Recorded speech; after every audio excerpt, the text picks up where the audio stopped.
And we're live. It's Nick from Claret and Booze, joined by the Clint Eastwood from Harlow. How you doing, Mick? Yeah, all right. Good as gold, really. I've not long been out of bed. You lazy bastard. You been looking forward to talking about West Ham? No, Mate, no, I and really I ain't. was contemplating binning it off. Binning it off. But do you know what? We've got some stuff to talk about, so we're gonna get it out of the way. And we're gonna give you lot a chance to have your say as well. Right? We'll take a few calls in a bit as well. But we'll try not to let it run too late tonight because I've got an early start tomorrow. So what we're going to do, I'm not doing the player ratings. I think the donkey deserves more than this. It does. You know, I like the donkey. I think this is below donkey level, what we're talking about now. Yeah, Because what it is, that brings a little bit of lightheartedness to the situation. I don't think there's anything to be lighthearted about when it comes to what's happening at this club at the moment. So I'm not going to, no player ratings. Sod it. They'd all be shit anyway. But Mickey, you did the watch along, mate. So you watched the game. yeah. Do you want to just give your thoughts on it, mate? I mean, I've you know, The game itself and that, like every time I do watch along, we try to really try to sort of, I don't know, even if we just talk about bullshit, just to get a bit of sort of, conversation. pump people up. Yeah, if you like. I Yeah, didn't do that on this watch along. I was pissed off, and I sort of was going along with that. Instead of trying to big something up, I was just sort of saying how pissed off I am. So I quite enjoyed doing that. It was kind of a bit therapeutic, to be fair to you. yeah, So I understand why you like doing it. yeah. No. Honestly, it does make it look. Sometimes it makes you feel better. I mean, I must admit, the one that I did after the game, Yeah. at the weekend, because I don't know why I was making myself laugh on that one.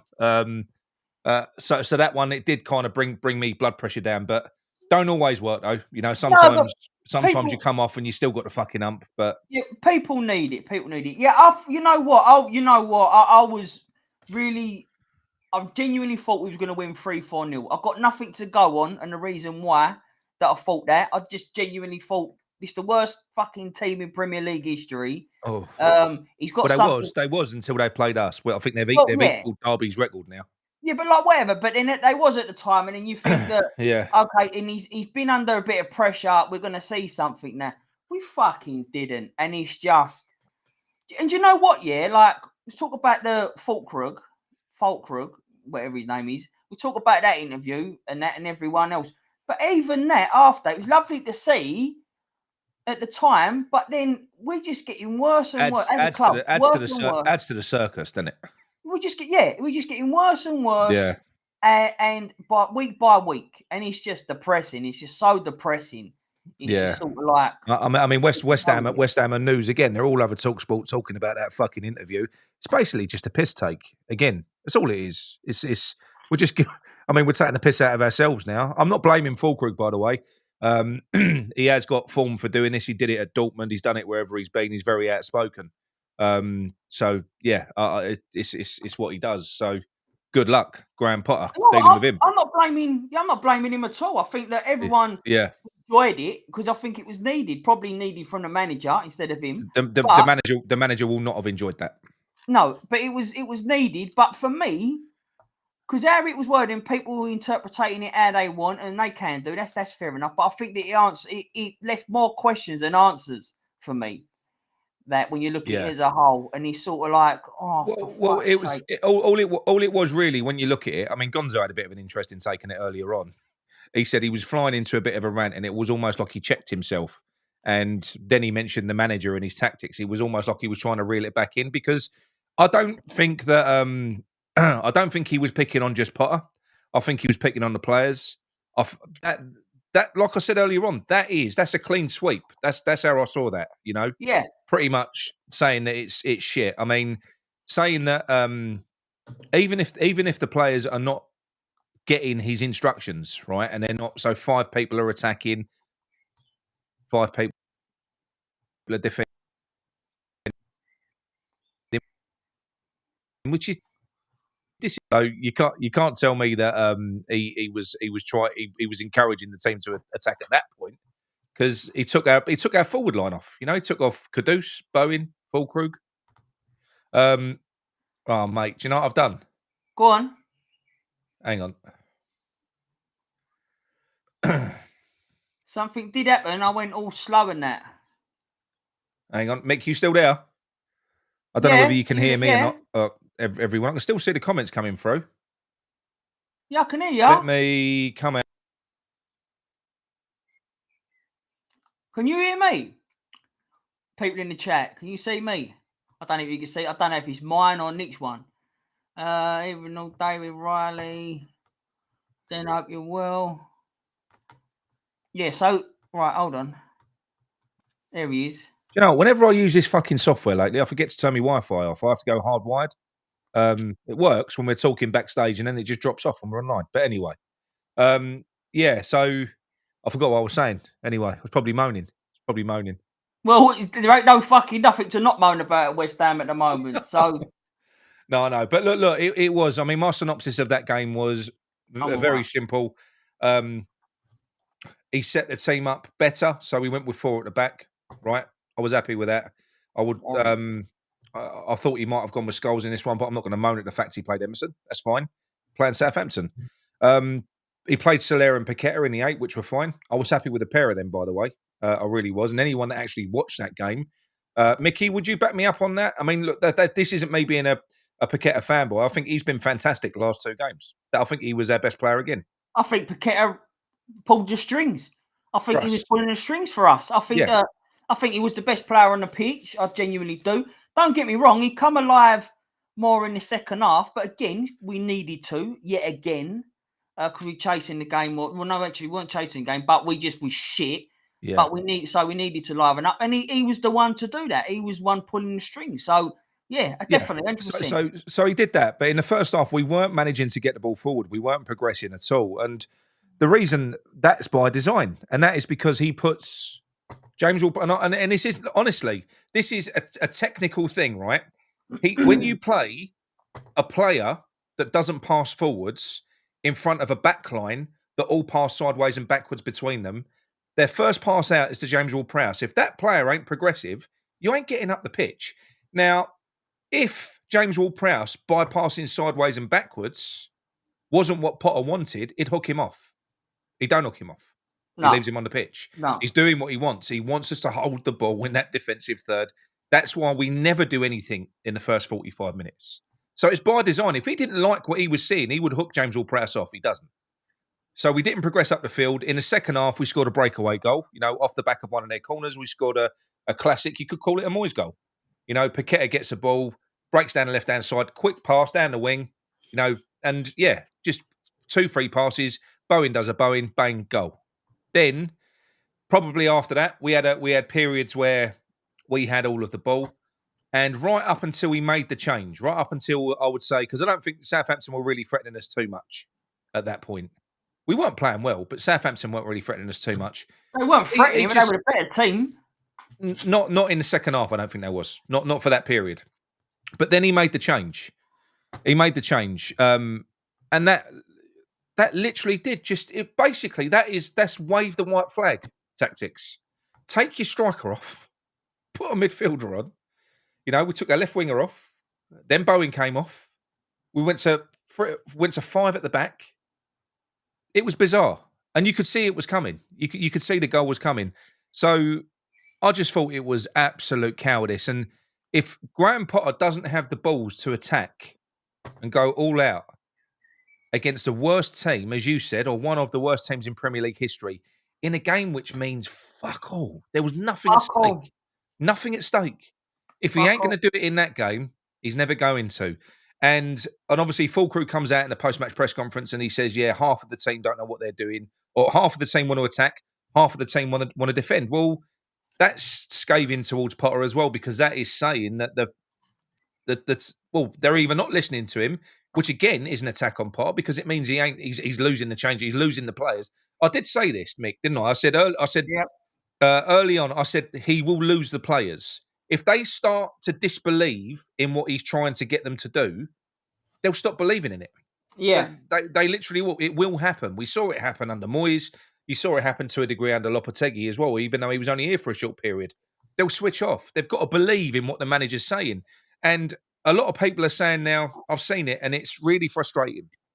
It's really frustrating. And I'm so upset that we're falling out over this geezer. Now, under Moyes, I could get it. I could. That was a fight, and it was a fight worth having because both sides had a bit of an argument. He did have credit in the bank. He won us a cup.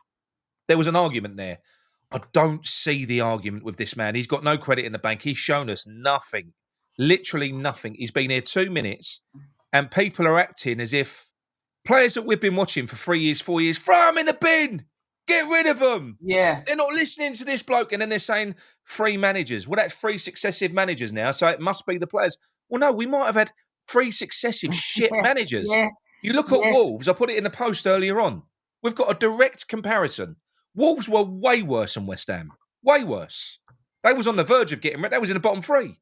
Wolves were way worse than West Ham. They got Pereira. They've won 5 on the bounce now. They've got Leicester next. That'll be 6. That's 18 points from 18 games. He's transformed them. Yeah, that's fantastic. He's transformed them. That's the difference. The right man, the right manager, Mick, will make an impact, will get the best out of the players that you've got. This guy's failed, as the last guy did. Even though it wasn't as bad as this. I had this discussion with someone on the watch along, actually, this debate, and he said the argument was the same what you just said about 3 different managers can't get a tune out of these players. So they must be shit. Right. They must all be shit. Let's get rid of them. But I said, my argument back to this was, look, it's deranged. They might have a different tactic or something, but they're the same mould of manager. It's the same shit all the time. So you're not going to get the players that we've got, like as stars, if you like, are them flair players, the people who we love to watch. We haven't got managers that can bring out the best, or we've not had managers that can bring out the best in these players. Yeah. So if it was just 1 or 2 players, and I've said this all the time under Moyes and that since he's been on it, if it was just 1 or 2 players underperforming, then I'll get it. Blame them players. But it's not, is it? It's not the players. And then some of the players that you hear all the time, get rid of Paqueta, get rid of Kudus and that. Fuck me. How about the people like James Ward-Prowse? Do you know what I mean? Like, do they get a pass because they one second. So Fullkrug is a liar. Trudge. I'll tell you one player he would not have been referring to, and it's probably a player that you would think it was, and that's Paqueta. Because him and Paqueta link up well. They're literally seeing each other all the time. So it wouldn't be Paqueta. It'd be the other wanker that plays behind him. Paqueta, it would be... Because what he said was 5 players are trying to attack and 5 players are trying to defend. So he's getting frustrated with the 5 that are trying to defend. So what does that mean? Does that mean we've got to get rid of the entire defence then? James Ward-Prowse backwards? Because you're thinking Kudus and you're thinking Paqueta. I know you are. That's not the case. This is... again... Was Kudus any worse than Bowen yesterday? He weren't great, but was he worse than Bowen? Right, but this Bowen was shit, and that's the captain. No one says a word about Bowen. No, this is what we said, yeah, right? So, we don't know, Nick. That's right, we don't know, but this is what I'm saying to you. It answers more. There's more questions than answers from that take, yeah. And people will see. Look, if you're like, let's more blame the players. You're going to see Fullkrug's or Fullkrug's, whatever. You're going to see his interview as to fit your narrative. Now, if you're more Potterat, you're going to see that to fit your narrative. Like me, I saw what he was saying to be more of a mindset and a tactical problem. And for me, that always lies on the manager. But I do genuinely believe it was a bit of both. I think that it was to slaughter Potter and also to slaughter some of the players that are not doing well. I don't think... for me, one of my questions... Troj, you're trying to wind me up here. You keep defending Paqueta, not 1 assist in 38 games. Are you honestly telling me that bloke doesn't... He creates from deep. He provides the incisive balls through. That's what he does. He sits deep and plays the balls over the top. Honestly, I can't get on board... This player is going to go for, even now after all this shit, he's going to go for about 80 million, 85 million. That's where he's going to go. This dog shit player is going to go. And James Ward-Prowse and Souček, they're worth about 10 pence each. And some of these people, that's what they want. I was seeing it yesterday. We don't want the flair players. We don't want the fancy Dans. We don't want them. We don't need them. Let's just go out and we want hard graft. Oh, like old-fashioned, like the old days. So you want to be fucking, like you said, Tony Pulis' Stoke. A team full of grafters with no creativity. People that can't pass a ball fucking 5 yards. And I'll be honest need with craft. You need craft and creativity. You just do. I'll It's be a honest with necessary you, evil, but you need other players to carry them But so for that they're West doing all Ham the dog fans- work. But for West Ham fans, any West Ham fan, to Drive say me get rid of fucking flair mad. players, what is a matter? Like, what's happened to that? Because we've always had the flair Di players. Canio, did he chase back? Di Canio, Did he chase back? Payet, whether you liked him or not, he's one of the best players, if not the best player I've seen in my year at West Ham. We love a flair player. We do not want to turn in to next season. I genuinely believe this. If Potter gets his summer transfer window, I genuinely believe we will end up Tony Pulis' Stoke of this era. I genuinely believe it. It's just a play it safe manager for me. And I think that's what we're going to see this season. What I can't stand, right? If it was someone, this manager has shown nothing. So to have the mentality of, like I said, the only reason that I said it at the end of the review, I've been going, we've got to move on. We've got to move on from Moyes because I look at the players that we've got. We've got to move on from Moyes. Then it's, Lopetegui ain't getting the best out of it. We've got to move on from, now, if these players go, say we sell them in the summer, say you lose Paqueta, you lose Kudus, you lose all these flair players. Do you know what? Stick with fucking Potter. Because no one's going to be able to get what we want out of that team then. All the flair's gone. So if that's what we're going to do, we're going to basically turn our team, because it's all going to be built around James Ward fucking Prowse. And now I accept, I think Kudus is the only player that I will accept being sold.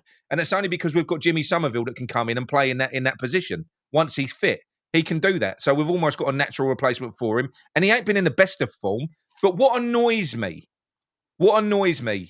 and you know what, it ain't right, because Bowen's been shit this year as well. And he's the captain. So the captain has been shit. If anything, that was the Fullkrug interview was a massive insult to Bowen, because it should be Bowen doing that. But Bowen escapes all criticism. There's certain players, James Ward-Prowse, these people never criticise James Ward-Prowse. They'll never criticise Souček. They'll never criticise anyone else. No. But fucking Lucas Paqueta makes a loose pass because he tries things. Because you know that every now and then you're going to get him wrong. Or Kudus, when he is running up against 3, 4, 5 fucking players, if he gets tackled on the last one, they'll attack him for it. Right. But so Nick, I don't understand it. Let me just address this again, right? Troy, do you say Kudus and Paqueta can't wait to leave? Right, hold on a minute there. You said about Fullkrug. Fucking Fullkrug can't wait to leave. You said about Fullkrug's interview, yeah? And about you just don't know who he was meaning by player-wise. Well, you don't know, genuinely, you do not know if Kudus and Paqueta do want to leave or can't wait to leave. That's the first lot, yeah? Secondly, Paqueta was running the show for the last 2 games. He's run the midfield. Kudus, without him, he's the only player who drives the ball forward from a run. And then he gets bombarded by 3-4 players. No one's going around. But Mick, you show me one quote from Kudus or Paqueta saying they want to leave. There ain't one. Fullkrug's been in the German media while he's been injured, saying that we're basically shit. He hates London. He wants to go back. He wants to play European football. He said it in several podcasts. And he's said it several times. He don't even want to be here. So there's nothing to be even fucking. He ain't gonna. He's just signed his fucking one-way ticket out of here. I'd say if it ain't worked, he'll be pissed. People want him as captain. I get it. I do get what you're saying, but then you can't talk about players like Kudus and Paqueta who do try, who do honestly try. Kudus, like I said, is the only one that runs with the ball to try and get us up the field.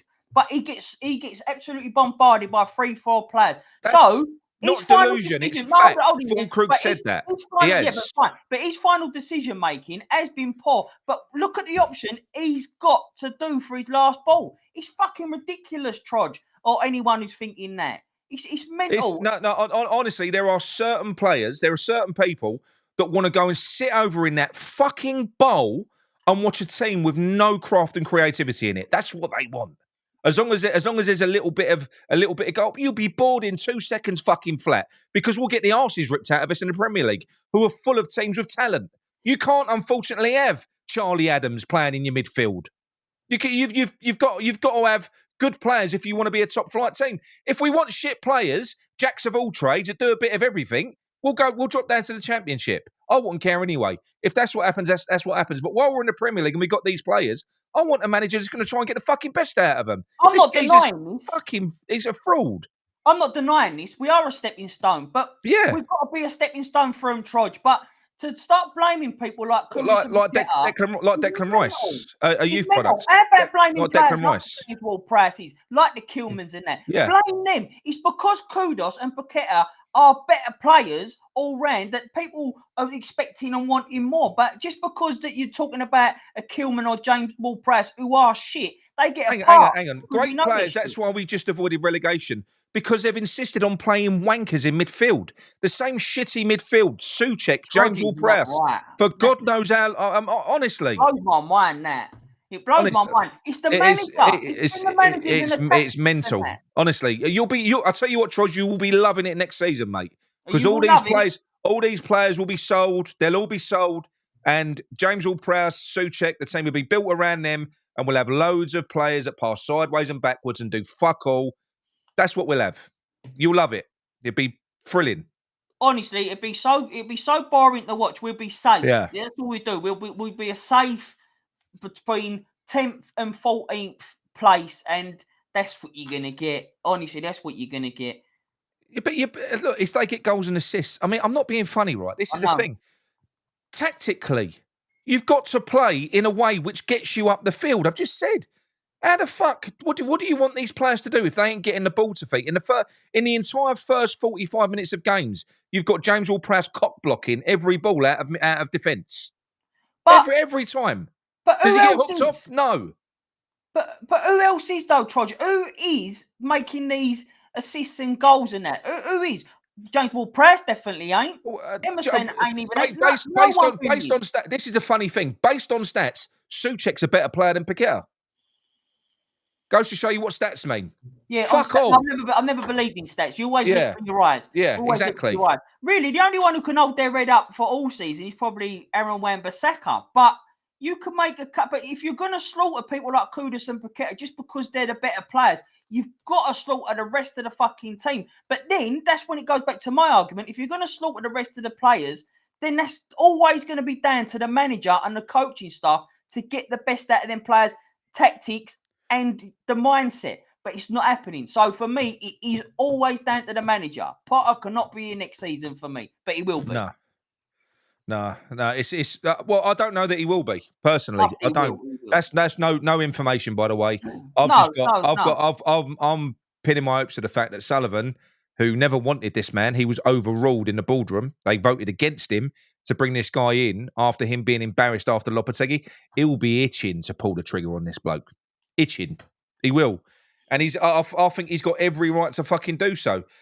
Will they go out and get it right next? Probably fucking not. But that's no excuse to stick with this. Yeah. That's by my argument, Nick. Look, like I say, keep compared 130 million players to 10, 15 million. So because James Ward-Prowse is worth 10 to 15 million, he gets a pass, does he? He gets a pass to being shit because he's worth less than Paqueta. Why are they? Ask yourself why they're 130 million pound players and the other lot are 10 to 15 million. And then ask yourself why you want to get rid of the better players. And then if you say they've not been doing it this season because they want to move on to another club, right? Well, they're going to get a better club if they played better. So, but again, sorry, let's just say that is an argument that they want to move clubs. So what? How about them 10, 15 million pound players? Why are they shit? Because they play like that. Mate, they're allowed to be shit. They're allowed to be shit. That's what we want. We want a squad full of them players because they run a lot. And let's have it right. Someone like Kilman weren't 10, 15 million, was he? We paid 40 million for him as a centre back. That's a fucking big lot of wage for a centre back, and he's shit. And the thing is, I don't disagree that we don't need a big rebuild. I don't. But my idea of a rebuild is, I know that's how I feel, mate. My idea of a rebuild is completely different to some others. There are some other people out there, that would literally sell Paqueta, Kudus, anyone that's worth any money. Sell them all, keep Souček, keep James Ward-Prowse, They fucking would. They'd sell all them players. And do you know what this is? This is I don't want to get critical, but do you know what it is? When England used to play, when Rooney was in the team and we weren't doing well, the whole nation would have a go at Wayne Rooney because Wayne Rooney was a star player. They ignored the fact that the team was shit at the time and they weren't really getting the ball to him. But it was all Rooney's fault.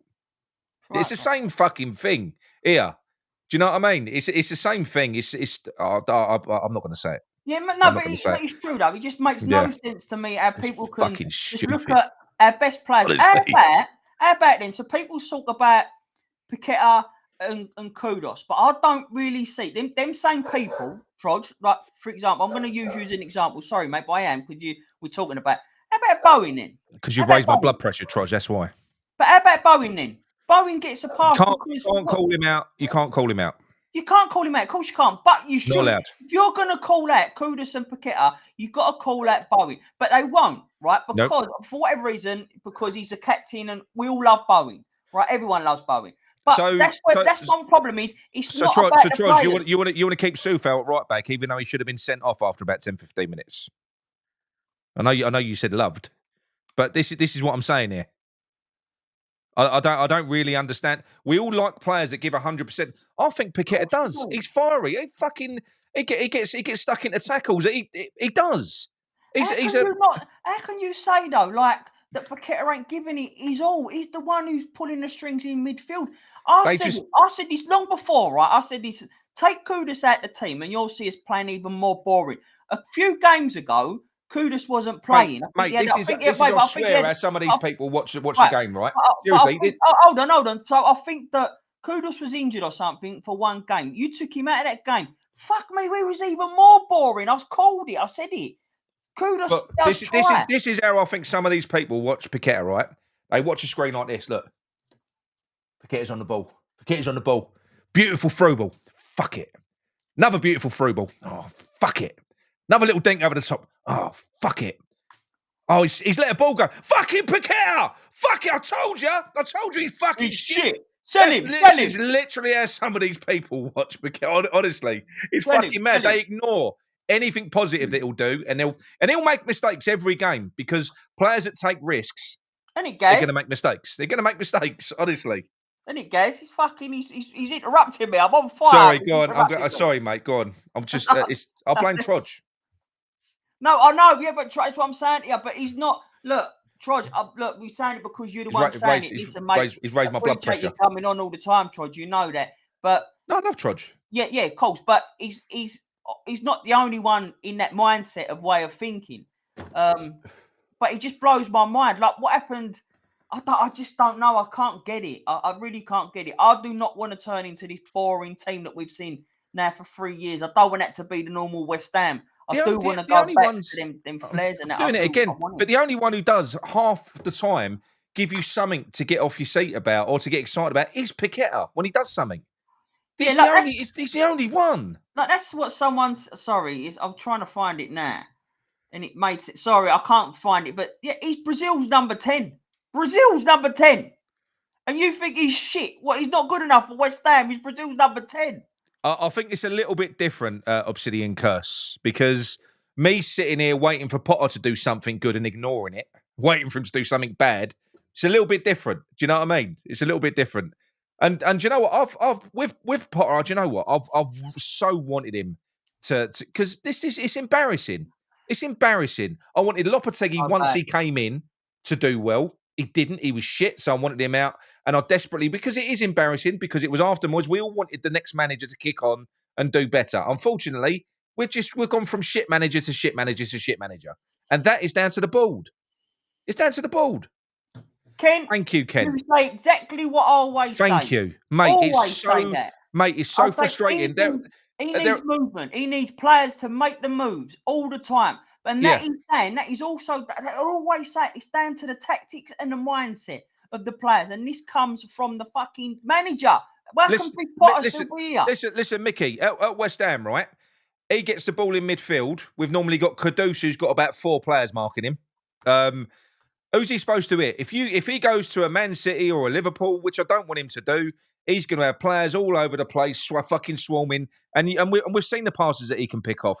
I don't want him to go. I want him to stay. I would force him to stay for at least one more year because we have stood by. Well, we haven't stood by him. We couldn't sell him.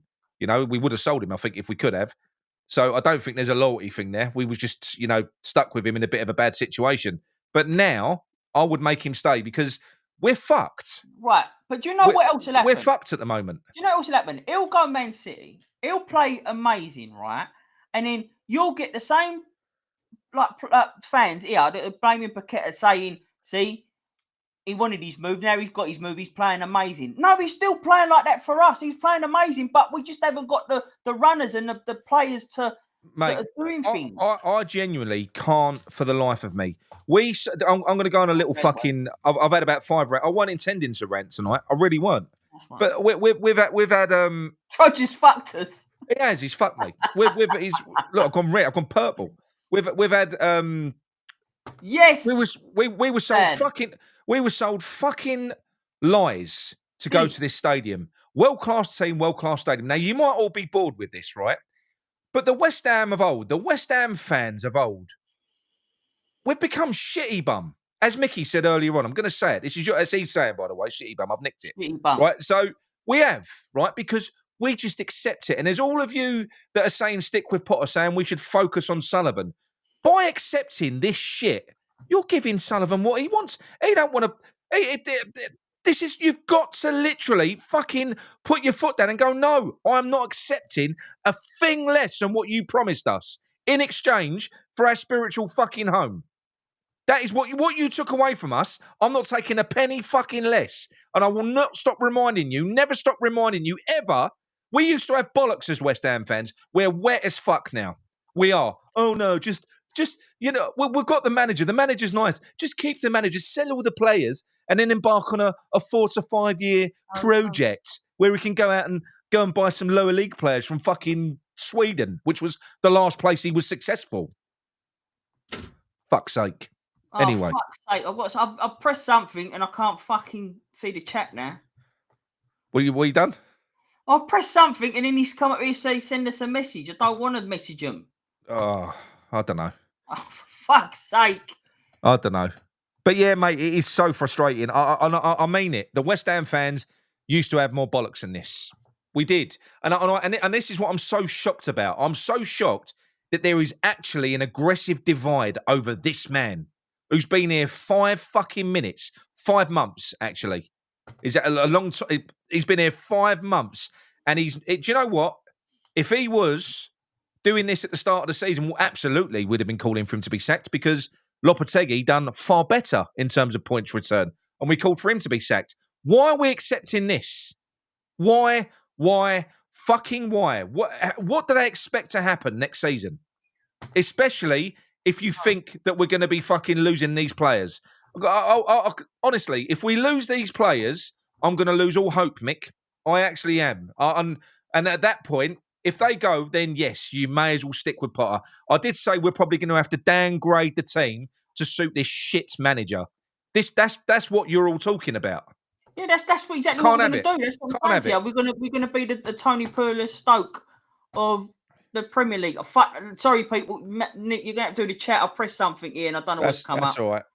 Yeah, sorry, mate. I just can't get it. I just don't understand the mentality. Look, there's one thing that you say, right?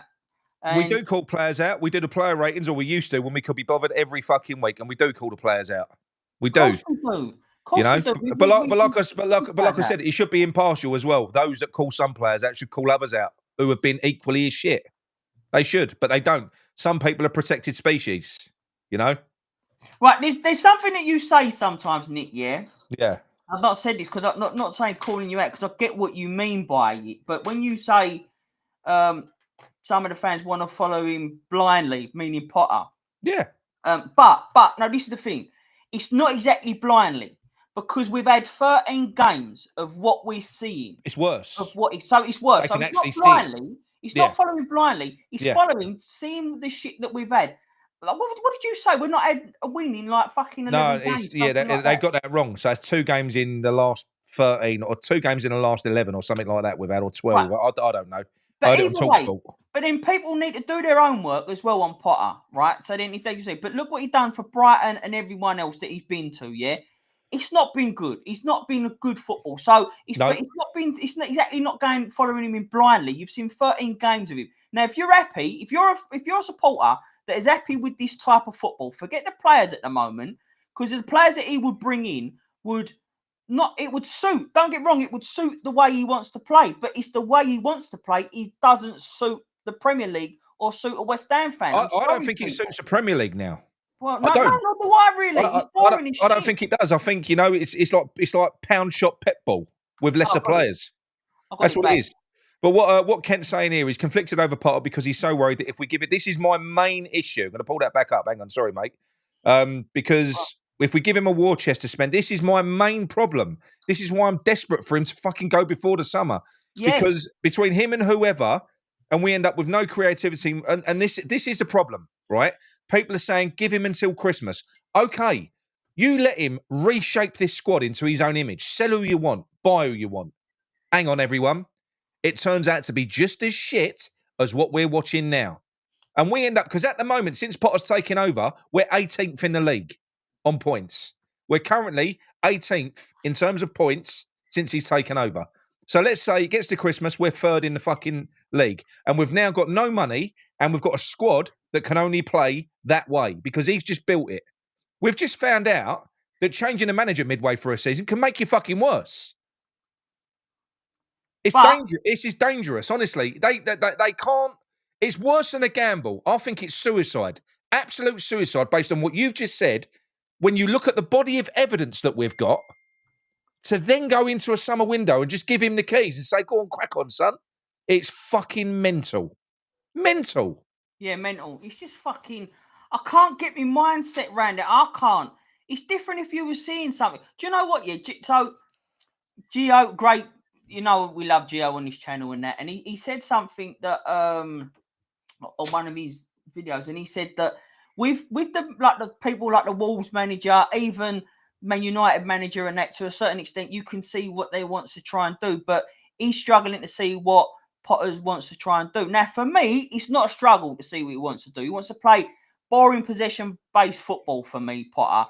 He does. Now, the last two second really ineffective possession, but really ineffective. Really what has changed though? Yeah, what has changed? The reason I can't talk for this for Gio, but the last two second halves of the games, he's tried to change it a little bit, but that's not what he wants to do. That's not what he's about.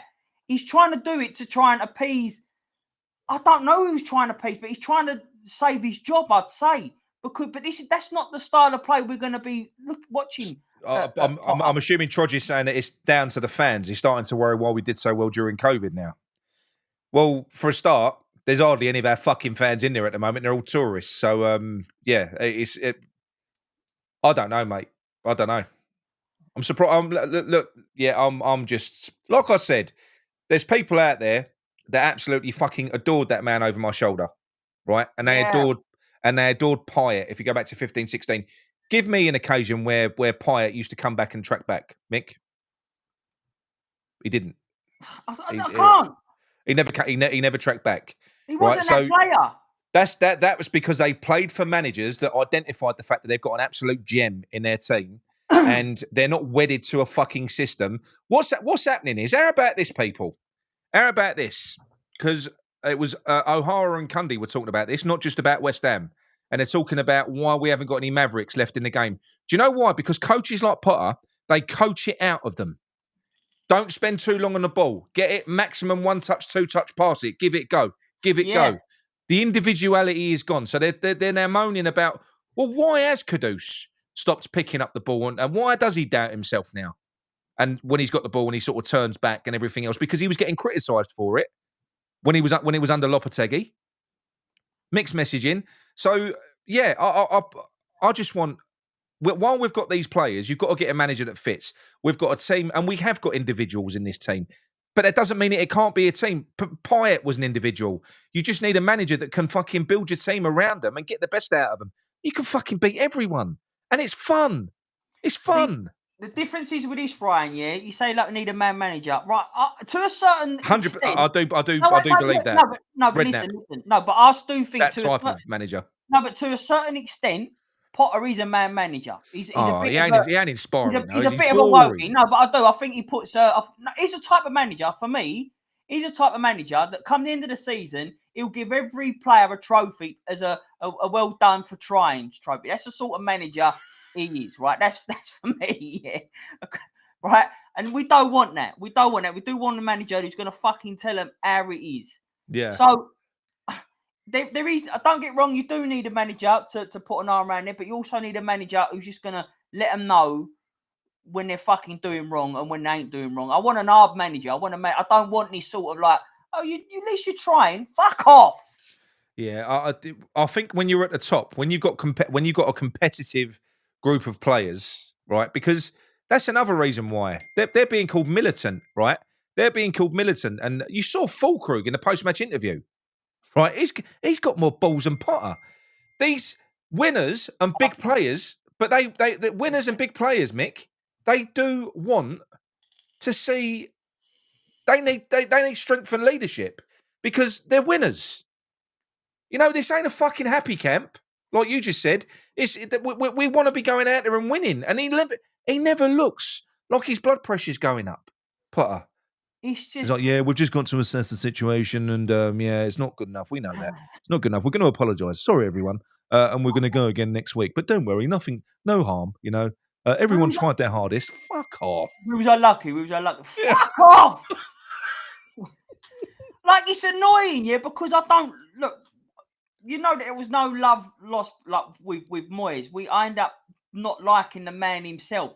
Potter's not been here long enough to me not to like him personally. But it's getting that way quickly because of the fucking mental decisions and the mental tactics he does. And as you said, you look at other managers, it's like fear of missing out. Like there's that thing of he's come in with a better squad. We've got a better squad than Wolves. We fucking genuinely have. We've got good players.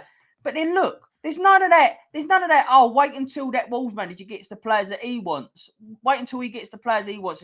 Well, fuck that. If you're good enough, you should be getting a tune out of these players because them players are good enough. Yeah, I mean, there's only one thing that people have said just recently, because the only way that I feel like he definitely feels like he's the man of the changing room. Fullkrug, for him to have come out. Yeah, he's a pleaser. Yeah, that's what he is. Yeah, that's the better way of doing it. It's a bit different. It's a bit different, you know. I think the last three managers gaslight has been. Yeah, but I think making Fullkrug the captain was. I mean, there's no point doing it now, you know. And look, listen, people in the chat don't want to hear this. I like Fullkrug now. I do now. But you know something? He ain't going to be here next season. He don't want to be here. You're talking about, these players, they might be playing for a move. This geezer, it's in black and white. He wants to be playing in Europe next year. He wants to be playing in you know, competing for stuff. He doesn't like London, apparently. He don't want to be here. So, yeah, I think he's going to be fuming that it hasn't gone the other way, that the club haven't gone, right, that's it. We're going to sack you. I think that's what he wanted. Yes, American Hammer. This is what I'm fucking argued about for weeks. Mate, honestly, it does literally blow my fucking mind. If he was shit, how differently people will see a game. I called him out for it, but he doesn't play shit. He's not shit. It's fucking bizarre. He draws the attention of defenders. They all go around him. So his last ball, there's no surprise that his final ball is not good enough because his options are fucking limited to nothing.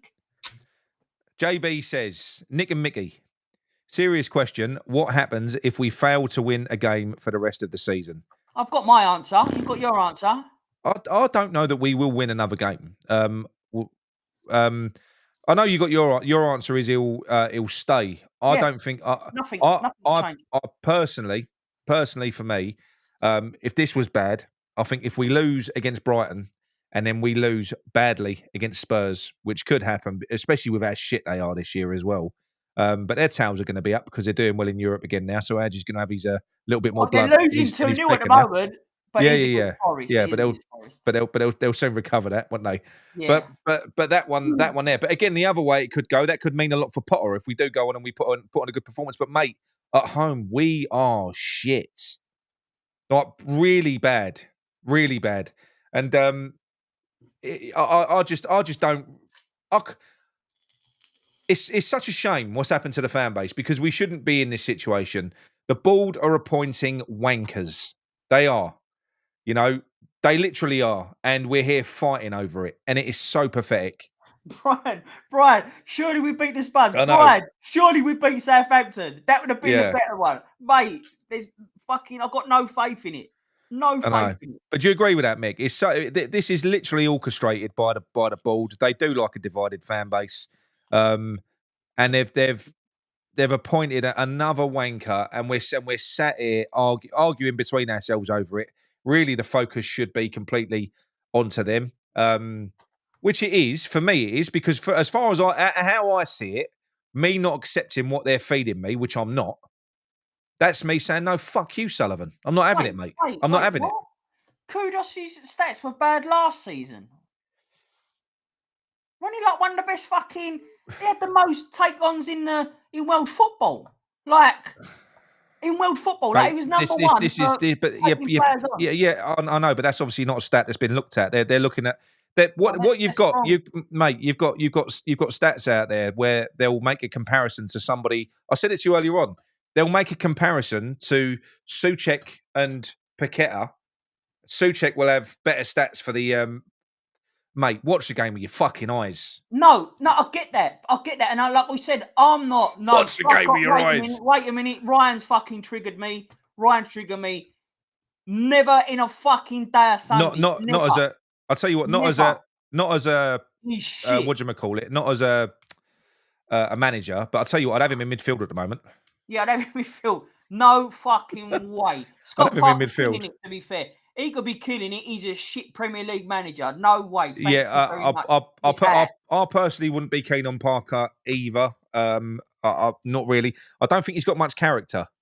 You know, I don't. I know he's played for us. He got Hammer of the Year 2 years running, didn't he? And he was a great midfielder. Listen, I don't know. Not for me. That's fine. But look, Parker was a great Championship manager. Every time he's been in the Premier League, he's looked fucking dog shit. And I can't stand him. I think he's got something wrong with him. I think he's got I don't know. I think he's got a problem. He don't talk well. He wobbles. The only stats that really matter for me, like are team stats. You know, points, goals, conceded, maybe shots on goal, stuff like that. You know, they're the real sort of meaningful stats. What's that say? Yeah, but sorry, that stat that was said. Yeah, hardly. Kudus excuses. Some fans watch him play with blindfolds on. They do. Yeah, Steve Bell. Thanks, mate. Always appreciated. Cheers, mate. Pew. Nick Fulton's in the chat as well. To go back there, and say Kudus. I'm sure Kudus' stats last season was amazing, like genuinely amazing, and he's still up there for most take-ons. What you've got to realise is that they've now figured out that Kudus is the driver to get that ball forward, so then they surround him. And like I keep saying, his final ball is so hard to get an assist or a shot off because they're getting surrounded. His options are limited. But, mate, without him, we'd be fucking twice as boring to watch. Yeah, it's fucking... Well, no, I think we're going to be without... I mean, like I said to you, I think Jimmy is a good replacement, though, Mick. Yeah. I think Jimmy's a good replacement. So if we are going to sell one, he's the one that I would accept selling. I would, because I think we misuse him anyway. But with with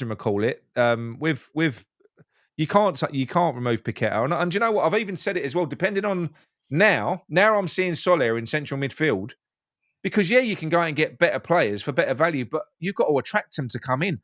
I'm just worried about who we can actually attract at the moment. All day long. I'll take him. I'll take a fucking gamble on Will Still. Take the gamble. He's an up-and-coming manager who plays progressive football. Let's fucking give it a go.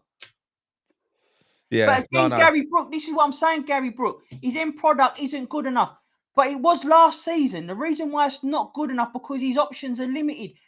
Same with Paqueta. Players are not making their moves into spaces. But then also with Kudus, he gets surrounded by 3-4 players, which makes his options so limited that he hasn't got that option. You can see it. You can see it when you watch him play. I mean, that is why That is why I spoke to an ex-pro, Mick, and he gave me his reasoning as to why Kudus shines. You know, a lot of people say, "Oh, he only turns up against Arsenal. He only turns up against Liverpool, the big teams."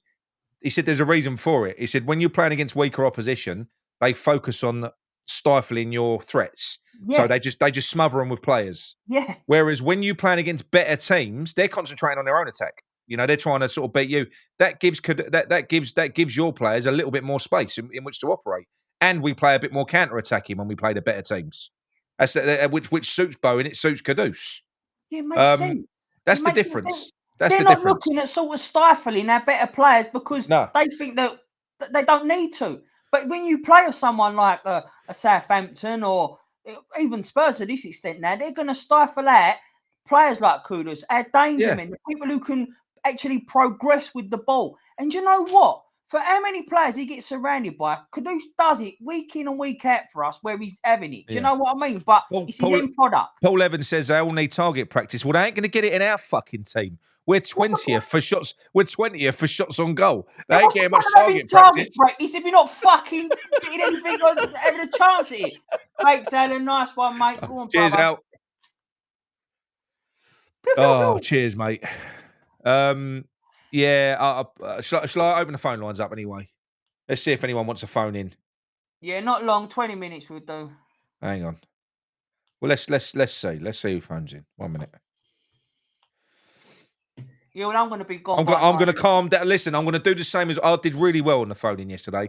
I'm going to calm down again.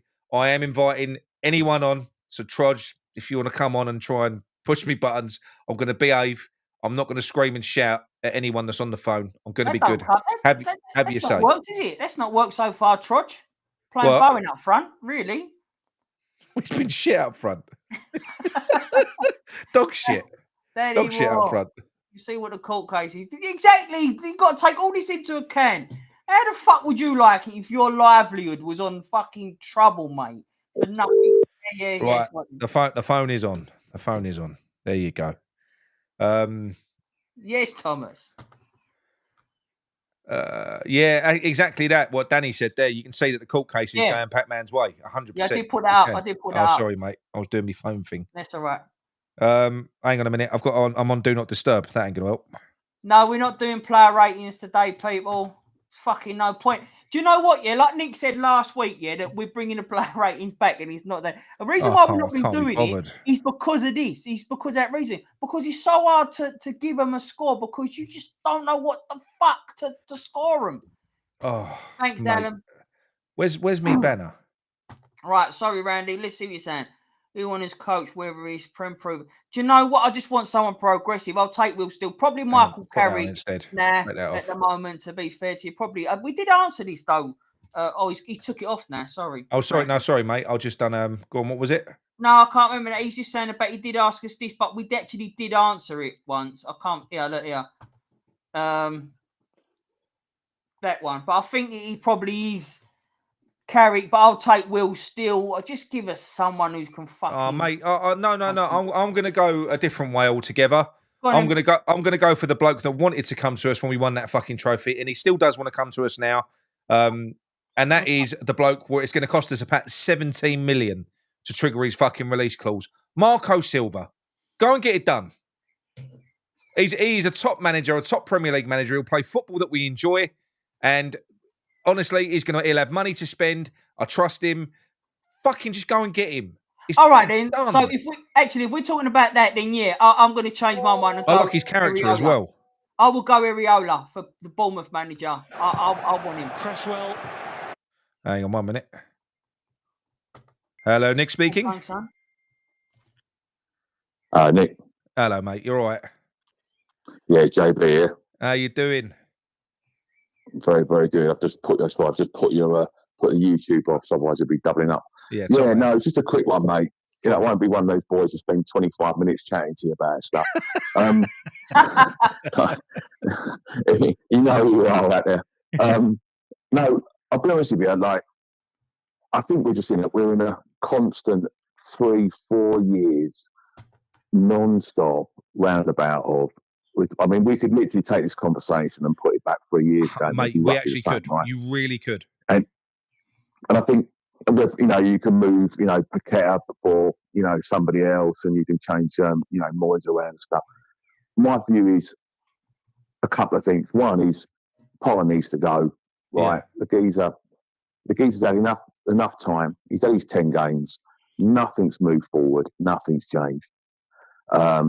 Obviously, we're a bit apart from. To be fair, we're not shipping as many goals, and we know the reasons behind that. Yeah.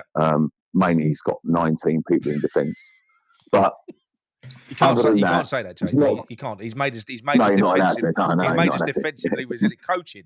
It's good coaching. Yeah. I know, it's brilliant.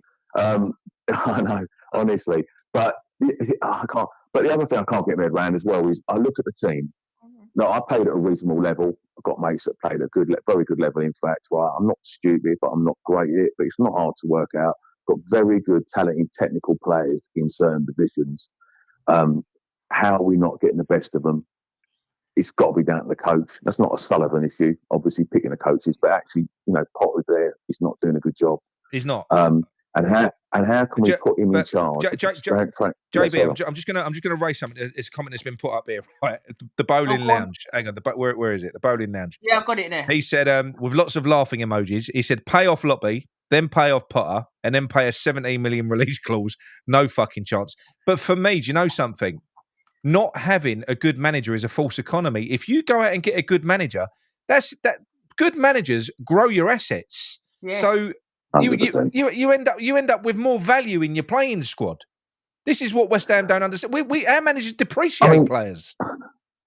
I'll be honest with you, it's almost the same as you don't see a top company in the FTSE 100 or S&P 500 and go, no, we won't bother having a CEO. No. We'll get the geezer in a photocopy room. He'll do. He's cheap. Yeah.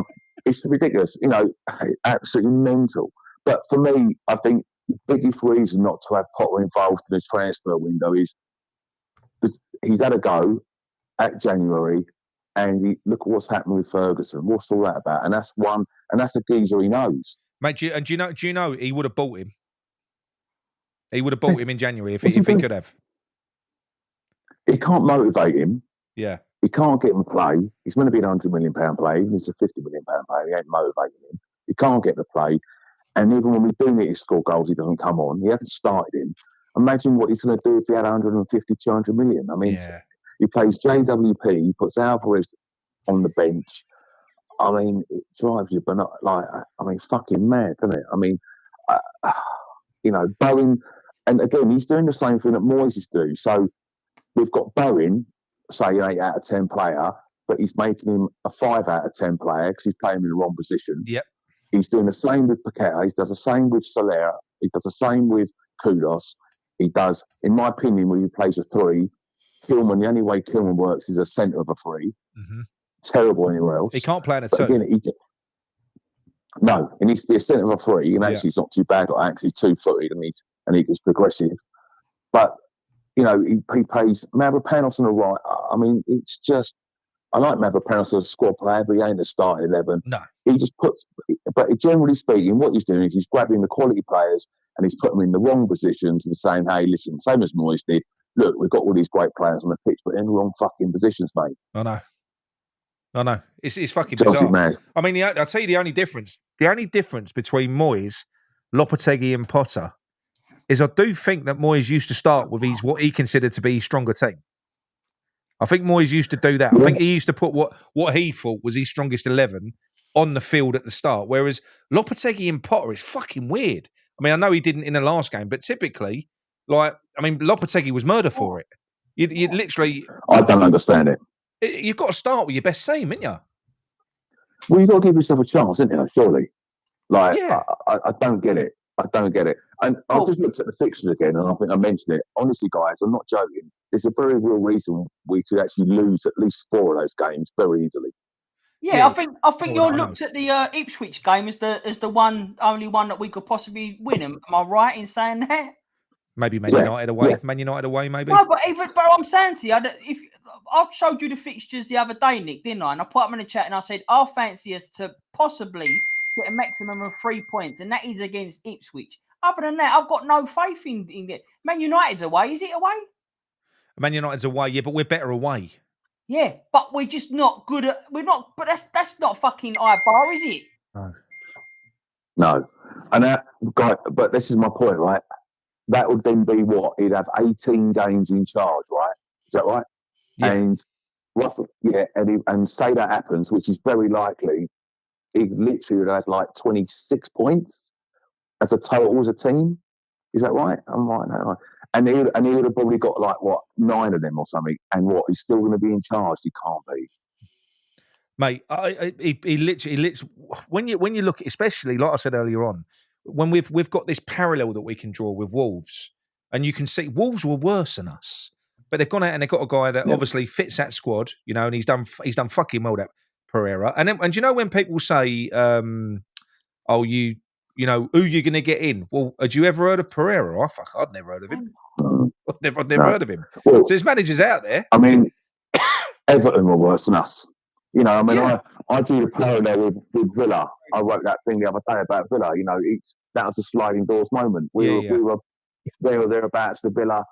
I don't think Villa have spent more money than us. No. You know, and look what they're doing now. And Newcastle haven't spent more money than us. No. Everton haven't spent more money than us. They haven't. We do spend. Yeah. Just badly. That's what I'm saying, yeah. But that's what I'm saying. So you've got like, you know, Bournemouth haven't spent more, Brentford haven't spent more, Brighton haven't spent more. You know, it's just, how are we now dropping down to 17th when we're, you know, with the money we've spent, you know, the size of the fan base, the size of the club, we're continuously being told we're the 15th, you know, 16th largest club in the world. How are we where we are? You know, and we've got the players. Well, at the moment, we've got the players. No, they're gone next year. But if they do go, that's what I've been saying, because you know, like that, you know, my panic state when we had Moyes, because I could see what we had, I could see the group that we had, and you think, fuck, we just need that manager, we need that piece to come in, and we can really push on. And I said it earlier, if we lose them, though, I'm not gonna. What's the point? At that, you just like, well, get whoever you want to fucking manage them. Get who you want to manage them. Then what's the point? Yeah. The only way we'll ever get, we'll either go in with a new coach, / manager, whatever you want to call it, next season, and it's someone, and it's what I was saying we should have got before Potter come in. We need a coach who's got kudos, not as in you know, respect. Yeah. People know who he is. People want to come to him, want to play his style of football, and want to be coached by that manager, right? Because that's the only way you're going to get players in next season, that you can actually build on what we have now, and maybe some of them might even stay. And that would have helped, JB. That would have helped this year when you've got players of the profile that we've got. You know, the prima donnas that people like to call them. They're not. They're just fucking good players, basically, right? So the prima donnas that we've got, the good players, they do need a manager of a certain profile that they respect as well. Of course they do. Absolutely. And the thing is, you know, if you can do that, they stay, and then you turn around to someone and go, you ain't got European football, but guess what? This guy's come in, he's got the pedigree, you know, Allegri, whatever his name is, for example, or Iriola, or, you know, even a Silva or something. But someone that other players look at and go, fuck me, yeah, I want to play for him. I don't care if you're not in Europe, we'll be in it next season. You know, that's the sort of pedigree you want. That's the sort of player you want, coach you want. And we're not going to get that. And next season, assuming who we think is going to go, then who we're going to bring in, and we're going to go right back to, and I talk about, like, you know, round and round, we're going to go back to 10 years ago. I think we could, mate, because we've actually managed to collect a very talented group of players. We have. And when people say, oh, sell this player, sell that player, they're acknowledging in one respect how good these players are, because they'll say, oh, yeah, you'll get 50 million for him, you'll get 100 million for him. So they know how good these players are, but they say sell them and keep hold of your... How can you possibly think you'll be better off if you sell your gems? Because to me, right, that's the only difference between, I've said it before, between us and Ipswich. Not wrong. Yep. That's the only difference. We've got these players, difference makers. That's it. And surely on that subject, very quickly, like, we're not going to be, surely, what's his name? Walker Peters, he can't be looking at us thinking, yeah, it's a great move in the summer now, can he? No, I wouldn't have thought so. Can't be. So. And I assume any chance of Gomez has gone through the floor as well. And I can't imagine Jonathan Davis buzzing either. So I just don't know who would, particularly forward players, because it isn't, when you look at, if you do your homework as a player, so we've got the 20th worst, shots created, shots on target. We're bottom of the fucking league. That is historical with Potter, with the way that he plays. It was the same at Brighton. They didn't score many goals. They didn't. So when you're a forward and you're someone that sort of prides yourself on getting a good goal return because you care about your stats and you care about your fucking goal bonus, surely you'll look at the team that you're going to be playing for and you'll be thinking, well, how does the team play? How many chances am I going to get? Am I going to be starting? That's obviously the main one. But if you don't want to go and play for a team that's just going to fucking leave you stood up front on your own for 85 minutes of the game, No. So I think it is going to be difficult. It's going to be incredibly difficult for us to do any business. How do you sell it? Well, we've got we've got chaos behind the scenes. There's no director of football. You've got that little weirdo doing all the dealings. And you've got a disgruntled fan base, which we are. We're disgruntled at the moment. But you know what? I don't believe for 1 second. I really don't that Potter wants players like fucking, as much as they say that he wants Jonathan David and that. Look at his record for strikers and that. Neil Maupay. He loves playing, and he loved playing. Who's the fucking Welbeck, right? And he was shit. He was shit for him, though. Welbeck was shit under him. Yeah. As soon as Potter left, he ended up being a fucking good. I put him straight in me fantasy league because he was scoring goals in. Yeah. Yeah. No, it's. But before I go, I was going to say, I don't know, you're doing a great work, guys. I tell you and Gio and the boys. Other than that, I don't think I could continue doing much more West Ham at the moment. I fall asleep watching them. now. It's happened to me once this season. Mate. I literally fell asleep. It was Everton, the Everton game. I fell a kip. I missed the second half. It's so bad, isn't it? I was away. I actually forgot they were on once. Yeah, yeah. Honestly, that's a bonus, though, isn't it? That's a bonus. That is. But it is. Jonathan David would be a great left back. yeah, probably would be. Yeah, probably would be. But no. So I suppose, look, to close it off, mate. What do you look? Let's just. Can I pitch something to you as well, just quickly, right? Dare yourself to dream, right? Do you believe in fairy tales? Because Paolo Di Canio, I don't know whether it's coincidence, right? But Paolo Di Canio has just had an official West Ham video recorded at the stadium. It was last week, I believe. And in this video, he's walking around talking about his goal against Wimbledon, that one. And he's he said, I've met the players, and I've spoken to the manager as well. Could you imagine, just because what if I was the owners of this club, right? I'd be thinking, shit, the end of this season is going to be the end for a lot of fans. They're not going to be coming back because it's been so bad. It's really important that we try and inject some passion into this. Can you imagine the fucking atmosphere against Spurs if Paolo Di Canio was on the sidelines just for the last few games? Just get him in there. Could you that place would be packed full with West Ham supporters? I think it could be quite interesting if he did it just to jazz it up again to get someone excited to see how good we could be to get someone in, but I couldn't see him long term. No, just till the end of the season. Just to the end of the season. Just a little cameo. Yeah, I'd love it. A little cameo. Yeah. But to be fair, that's from a low base, isn't it? Yeah. Yeah. I know. Yeah. Fortune's always hard, I need to pop out for one beer and all, mate. But Yeah. No. Cheers, guys. Appreciate it. Really good.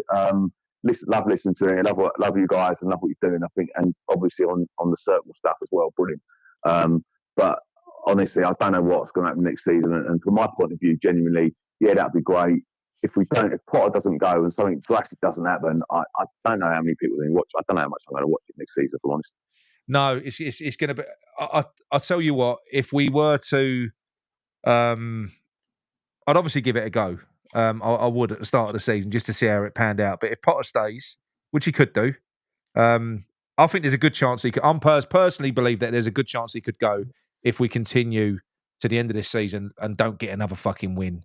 I think it could happen. I think they could change him because I do think he's not Sullivan's man. I think Sullivan could change him. Yeah. That would give me a bit of interest back for next season because you're going into the unknown. But the trouble is, if Potter stays, I agree, I don't feel like I'm going into the unknown. I feel like I know what I'm going into, and it's going to be shit. It'd just be like watching. If Potter stays, it would just be like watching your aging nan in a care home dying slowly and being forced to watch it. We know it's a matter of time. We know he's going to fucking die on his arse, and he's probably going to kill us while he's at it as well. It's not his fault. It's not his fault, by the way. He didn't employ himself. I will say that. Can't see where he's going after this if he goes either, though. That's the other thing. But I think that'd be it. Mind you, another few mil, it'd be all right, wouldn't it? Yeah, that's it, mate. Yeah, look, guys, 16 minutes. See? 16 minutes you've been on this. I did say under 20. I said under 20, to be fair.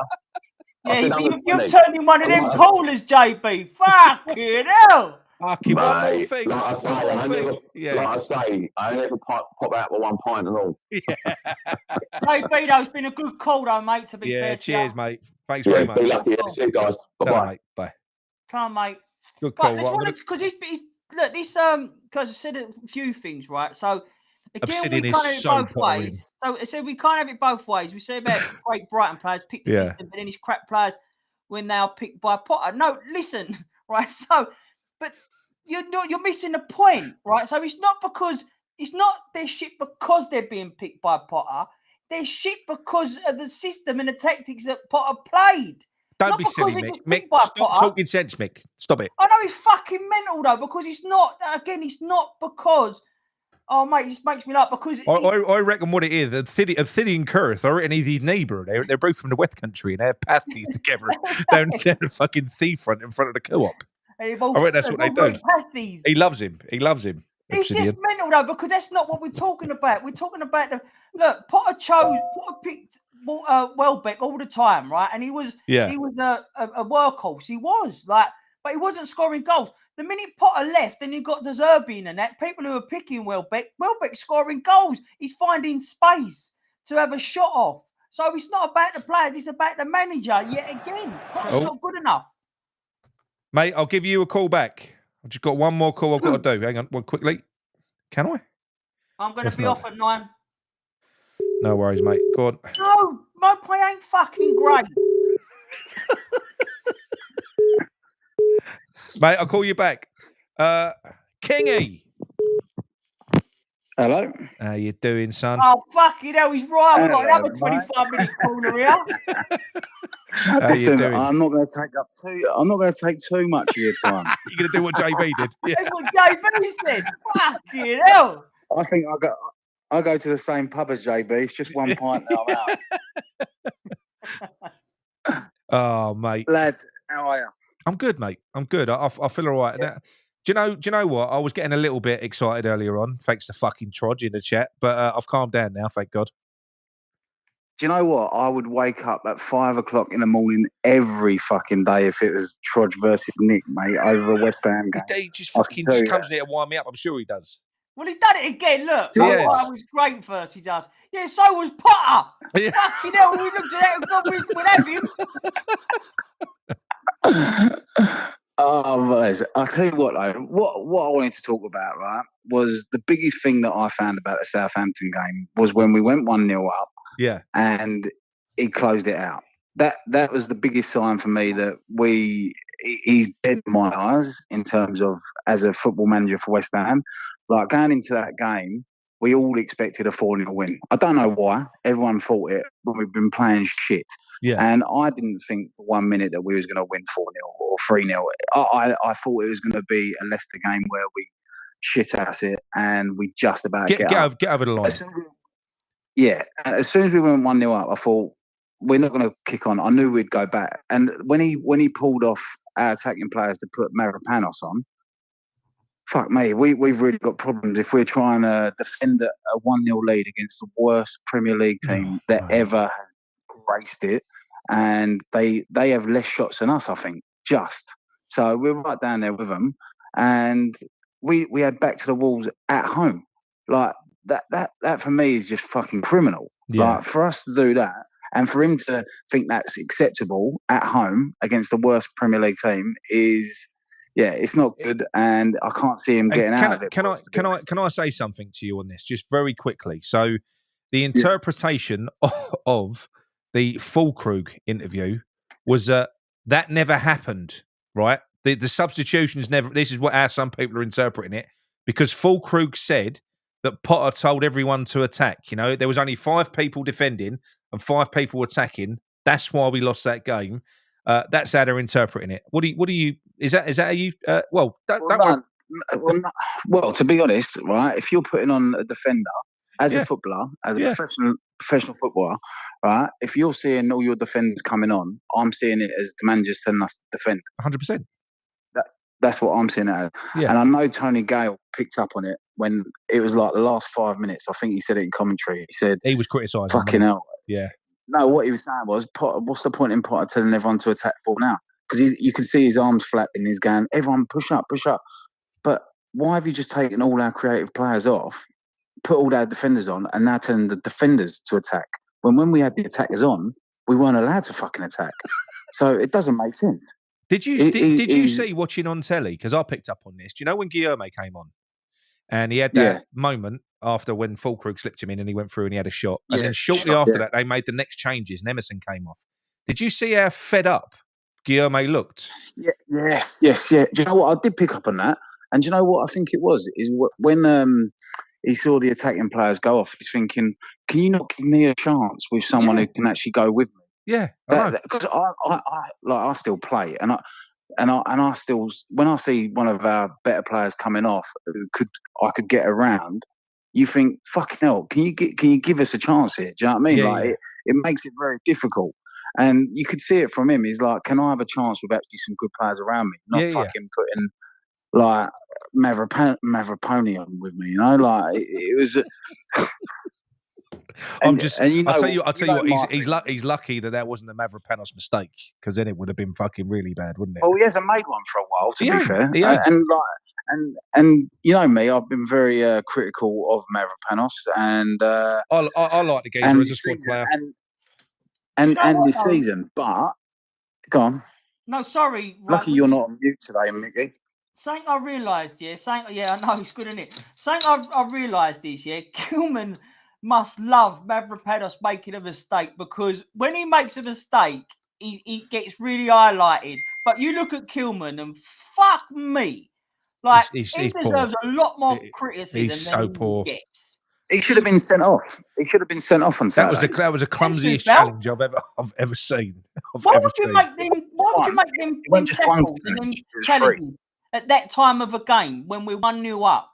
Why would you make them kind of? I mean, that weren't a tackle. That was sexual assault. He went straight up his arse, didn't he? Did you see that? He was on top of him. Why would you make that challenge? There should have been a national inquiry. I quite liked it. It was the only bit of action we'd all seen all fucking Saturday afternoon. Fuck you, would it? But at the end of the day, I mean, it's getting tiresome watching West Ham, and everyone's saying about Paqueta and Kudus going.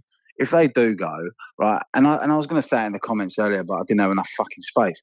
But all these people that watch Di Canio, Pyatt, like reminiscing about all the old times and saying how good they were, these are the same people that say how fucking bad Kudus and Paqueta are. But you fast forward 5-6 years time when we're putting clips of Paqueta and fucking Kudus up, they were great. And also, Nick, sorry, let me just quickly say this, Brian.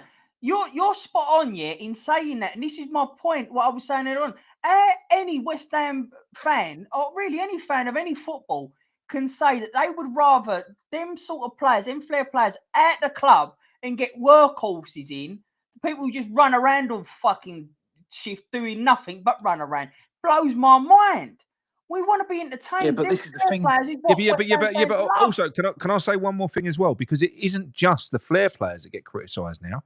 Now, Alvarez was a player that would have been loved in the past for the way that he plays with tenacity. He's too aggressive. Alvarez is too aggressive. You can't be like that. So you can't have too much flair, and you can't be too aggressive. Yes. What the fuck do they want to watch? Agree. Well, I think we know which way these people are voting anyway. Do you know what I mean? But at the end of the day, fucking right. At the end of the day, like I want to see football it has become boring. It's as simple as that. Yeah. Like, it's I don't know. I do watch a lot of football, and like watching Forest Spurs now. They're 2-0 down Spurs, but my God, they've created more chances in the last 5 minutes than fucking we have all season. Yeah. So, like. We as a football team at West Ham, we are so pedestrian. It's not even funny. We're slow.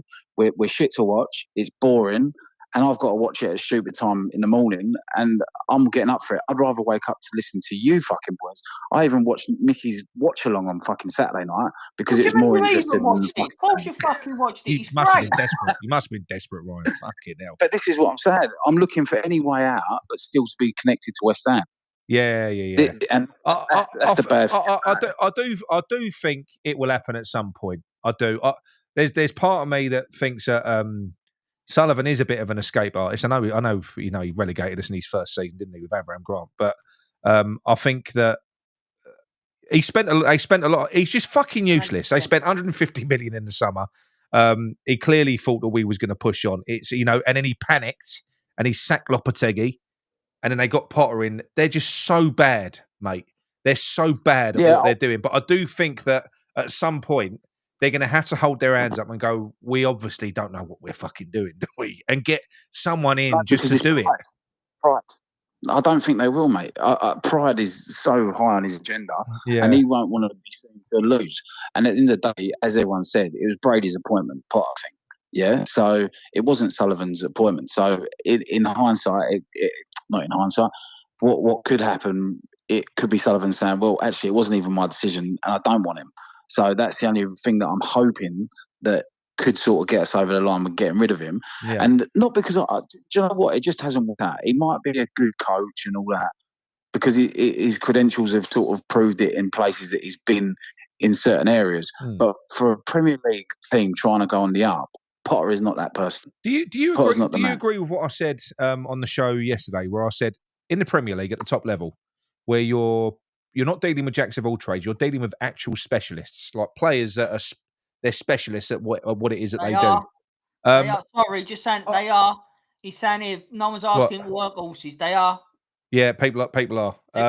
Look at people are. So do you know they're specialists? So I think when you look at Potter, I think he almost needs jacks of all trades players, because he seems to want to sort of go from one extreme to the other in the same 90 minutes.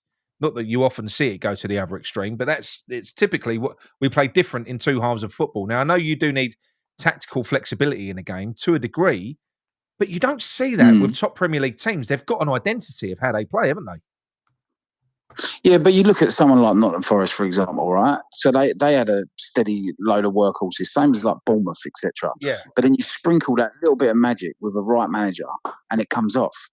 But with us, we had that sort of stability. We did ship a lot of goals, granted, but we did have a good base to work with, a foundation, and we sprinkled the little bits of Paqueta and Kudus on top, and no one's really got the best out of them. No. Even Moyes, when he had his pomp at the time, he still didn't get the best out of them players. They were playing against him, really. So why can't we just get a manager in who's going to actually try and work with the foundations and can sort of get the best out of them flair players to make them work with the foundation? And we're just not doing that. We haven't done that with 3 fucking managers. Surely the job of any manager when they come in, I don't give a fuck if you've got your philosophy. If you've got your philosophy and your way of playing football, you'll be thinking long term about that. But your first port of call, especially when you're coming into a struggling team, is looking at the players that you've got and thinking, how do I get the best out of these players? Surely that should be number one. Yeah, of course it is. It shouldn't be about this is my tactics. I'm going to fit all these players into it. It shouldn't be like that. No, and like Potter, at the end of the day, is Potter still going to be at Christmas? Yes, he will be. It's simple as that. We're not going to get away from it. But is he going to be? Is it still enough time? Mate, is it still enough time? Honestly, I just don't think how can we do this forever? Honestly, it's exhausting for everyone. My content, I'm doing maximum one ramble a week at the moment, and I'm having to force myself to do that. So I do the group shows and I do the post-match reactions because you've got something to talk about, and we do these. They're good, but mate, I'm struggling. I don't really read. I don't phone anyone or talk to anyone anymore. speak to me sources, me HP sources. I don't do that. I don't read West Ham news. I'm so bored with it. No. I do get to a point now where I'm watching a West Ham YouTube video, and I love like Hammers Chat and the boys and stuff, and yourself, obviously, right? But the thing is with it, I'm watching it going, what am I fucking watching it for? Yeah, I know. Because at the end of the day, it's what's on the pitch that matters, and that ain't going to change. It doesn't matter how many conversations or fucking views I've got on it, or whatever views you lot have got on it. Things ain't going to change unless fucking it changes from the very top, and it ain't going to change at the very top because pride. He ain't going to let go until he fucking falls down dead. Unfortunately, no. That was a fucking shocking shout that you said earlier on about Scott Parker. Fucking hell, right? But you know what? This is what I'm saying. I just want to mix it up.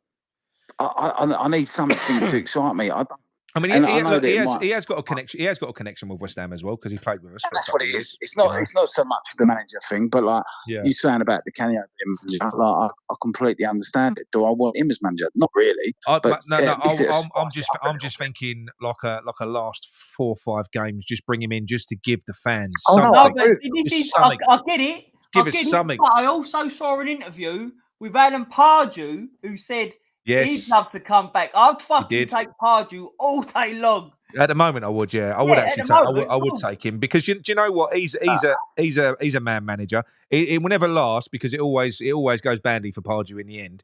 But you probably get a good season out of him.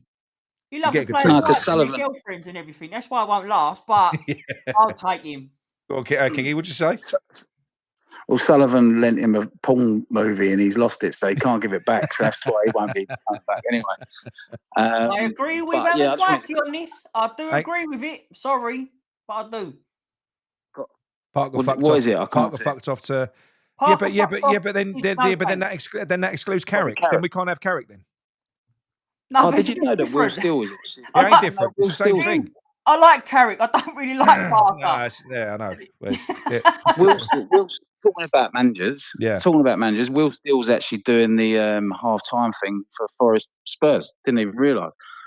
So get on there if you want to have a little look at that. What's he doing? He's doing the half-time analysis on Sky Sports. Oh, was he? Yeah, for Spurs Forest game with Jamie Carragher. Fair enough. Don't tell him that, fuck off. Anyway, lads, I will go. There is not another thing, and I always love listening to you, even though it's 5 o'clock in the morning for me. We're going to start getting you back on again, mate. We'll start linking you up for so you can come and join us as well. I know it's difficult for you because of time zones and that, but yeah, definitely. I'd love to get back on. I've missed doing my channel, but as I said, I'd rather just listen to you lot to be miserable about it instead of me being on camera. But I'll come on your show, 100%. All right, mate. All right, no worries. We'll see you again soon. Care, anyway. Cheers for the call. Ta-da, boys. Ta-da, mate. Mate. Have a good one. Right, one more call. I'm going, Nick. Go on then, mate. Right, people, thank you all very much. But I am off ski. How the fuck do I get off of here now? Usually send stream. Yeah, my fucking pub. Go on, take me off.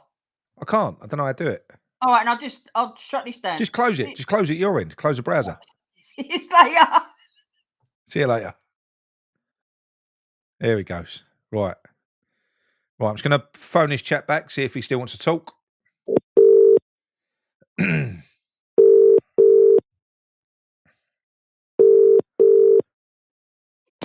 Hello. Hello there. It's Nick from Claret and Booze. Hi. How are you? Nice to hear from you. I'm good. How are you? Not too bad. Who am I talking to? It's Kat. Mrs. Hello, Kat. Katrina Chambers in the chat. Oh, good stuff. You are the second lady to ever phone in. Congratulations. Really? Yeah. I'm not very well, as you can probably hear in my voice, so I apologise if I cough a lot. Oh, sorry. Hope you feel better. Thank you. Thanks. Chest infection, you know how it goes. Oh dear. Where are you sitting on this whole Potter debate at the moment, or is that not what you want to talk about? Oh, you're not gonna like it, I'm afraid. That's fine. Go on. I'm on the other side. That's why I wanted to ring in. Go on, then. I wanted to give a little bit of my perspective, if that's okay. But can you be kind? Oh, of course I'll be kind. I'm not rude. Okay. Especially to ladies. Go on. Okay, thank you. I've been a West Ham fan my whole life. I come from Basildon. Yeah. So But yeah, I'll just give you a little bit of my perspective. Yeah. I feel like we've had 20 managers in all the years. Sorry, my voice. No, that's fine. In all the years, we've had 20 managers, and 19 of those managers were given a summer. Mm. And I feel like it's not fair, it's not loyal, and I don't feel like it's right if Potter is not given the same chance that every single manager was given. And you do sometimes on the chat, you do make it seem like the Potter in people all think the same way. And I agree, James Ward-Prowse is very slow, and, Paqueta and Kudus are amazing. I agree with a lot of what you say. Yeah. So, don't get me wrong there. I Yeah. do agree with a lot of what you say. I just don't feel like it's the time for Potter. No, and that's fine. One example you said about the Wolves manager. Mm. Did you look at what the new Wolves manager, I've forgotten his name. Pereira. Pereira, that's it. Yeah. Did you look at January and February? They only won 2 games. They lost every single game in January and February. I think it was 6 out of 8. But you could So see, but you could see straight away, because I was watching those games, and I remember watching it on the first game that he played. His first game, I remember watching it analysed. I watched the game, and then I saw it analysed on Match of the Day, and you could see straight away his philosophy was coming in. So straight away from the off, you could see what he was trying to do. And now, if you have a look at what he's done, I mean, they've bypassed us. They like Everton have. They started 9 points behind us, and they've completely bypassed us. So it's clicked in. Whereas Potter. Under Potter, you could say it started okay, under, Aston Villa, the first few games. It's got worse. Yeah, it has. I can't disagree with that. Mm. In a lot of areas, I wouldn't say it's gotten worse in every area, because we all know our goal difference is better, and that's something that needed improving. And we all want more attacking football. So I do agree with you about that. We want more exciting attacking football. I fully agree. I'm not like 100% on Potter. No. With you, it's a case of it's a loyalty thing more. So are you, if you're not 100% on Potter, so what about the flip side of it? Just very quickly. Okay. So what if based on what you've seen? So just imagine this is your club. You own this. You own this club. We've got a massive rebuild coming next year, and if we get it wrong, bearing in mind we're probably going to finish 17th this year. If we were to get it wrong and get worse, we could be heading out of the Premier League. So it's very important we get it right this summer.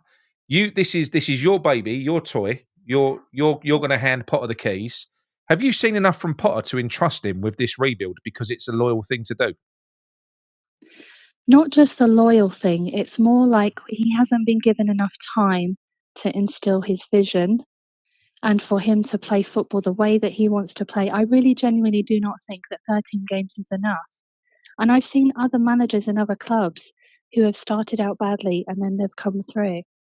So I'm not saying he's gonna win. It's not impossible, and it could happen. The opposite could happen. Absolutely, he could stay next year. He could. Miracles could happen. But my problem is, I need some form of evidence with to that. So if I go, I'll be honest with you, I didn't really know too much about Potter before he came to West Ham. All I ever did was I used to judge him on the fact that he used to, I suppose, out tactic David Moyes when they used to come and play West Ham. That was it. I never used to watch Brighton versus Burnley. It didn't happen. But now I've kind of gone back and I've looked at what he's done. His points return is not good. They didn't score very many goals ever at Brighton. It was like just around about 40 goals, just over a goal a game, which is low, really low. And if you look at where we are now, which is the way he likes to play is to hold the ball in his own third, which is one of the key reasons why there isn't much chance creation, which is why, and that is what he did at Brighton as well. Brighton fans will tell you that is his style. It's controlling the game in your own half. They were a different kind of club, though, weren't they? Yeah. Development club, young players, buy to sell. That's the other thing. So David Sullivan did identify. So this is why he didn't want to sign him. He said Potter was only managers don't. He said managers don't fail at Brighton. He said that he had the perfect. But he's not going to get the perfect players at West Ham. He's not going to because Macaulay. And the other thing as well, I've seen other channels crediting Potter and Macaulay with the rebuild, or with bringing players in. Well, at Brighton, the way that it works, Tony Bloom, who owns the club, he's got like this computer algorithm system. It's like AI for football. And what it does is it spits out players at their recruitment team. And you had Dan Ashworth at the time, who was the director of football. Then you had Paul Winstanley, who was the guy that went out and sort of negotiated and got the deals done. They were the two main ones. Underneath them, you had a few other people, and then you had Carl Macaulay at the bottom, who was just an analyst. That's all he was. Well, what happened was Chelsea thought they'd be clever and go and buy Graham Potter and all of the human scouting team. They took them over, and Brighton just carried on. In fact, they got better when De Zerbi came in. They carried on buying these players because it was nothing to do with the human element. And when Graham Potter was at Swansea, he never bought a player. They had a director of football. When he was at Brighton, he never bought a player. They had a director of football. He's always been given players. So there isn't even a body of evidence to say that he's capable of going out and identifying a player. The only evidence that we've got of a player that he has signed is Ferguson in this window. It's the only player he's ever signed. That didn't work out. No. This is I my hear what you're saying. this is my concern. My concern is I'm so worried about the summer that I think if it goes wrong, because of where we are in the league now, if it goes wrong, I think we're done. I really do. I am worried about it too. I really am. I mean, I am very, but that being said, I still feel like we have to give Potter a chance. I feel like people adapt and they grow and they learn as they move through jobs, into roles and careers. So I feel like we need to see what he can really do, but with all the tools at his disposal, because he hasn't had any strikers, as we know, and he had the injury crisis. So I feel like it needs to be he needs to start in a stronger position. So I feel like we need to give him that chance.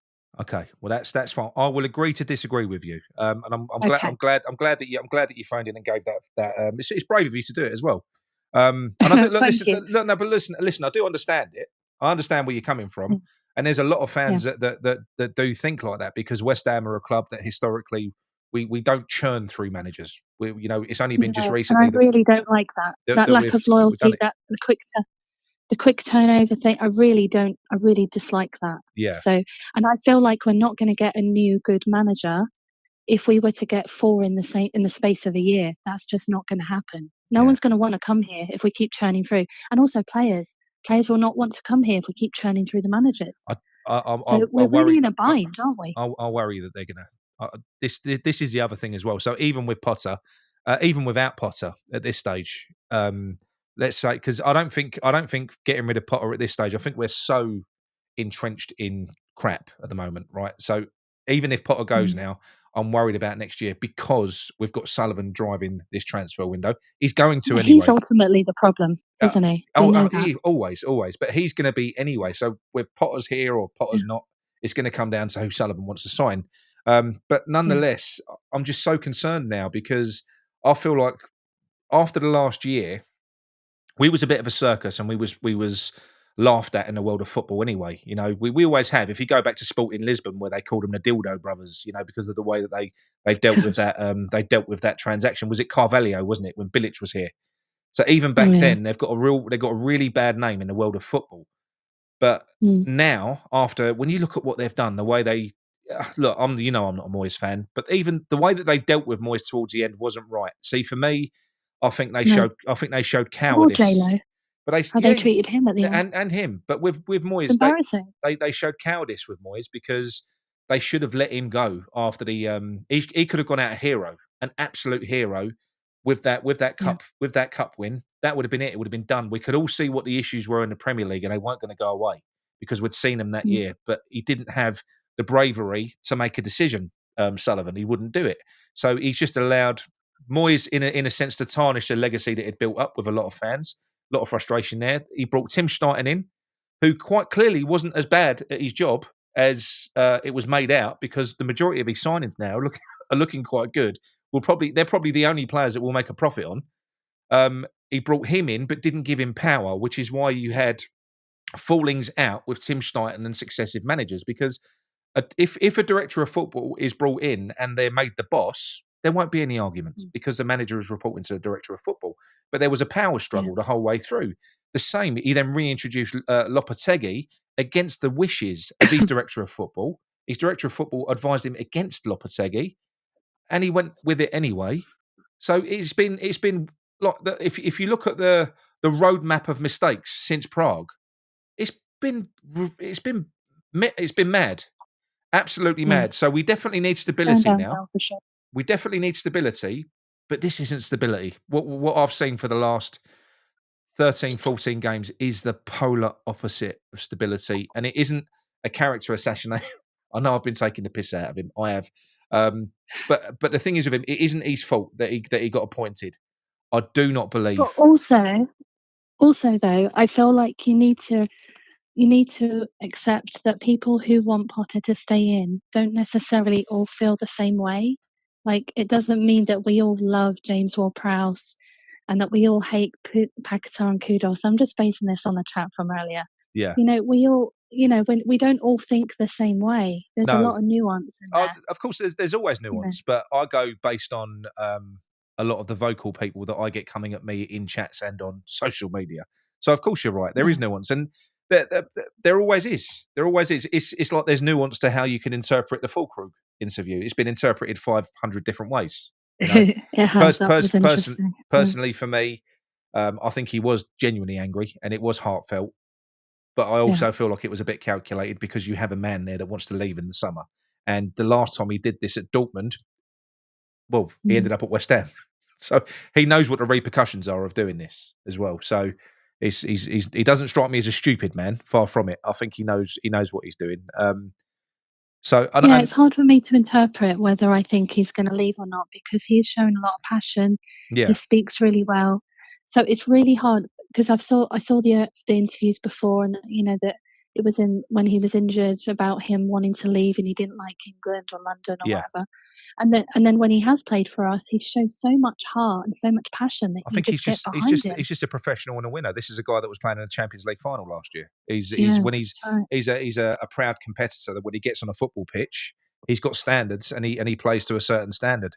I do actually think that many of our players, Fullkrug included, in that, even though he's not the best striker in the world, but he is good. He's very good.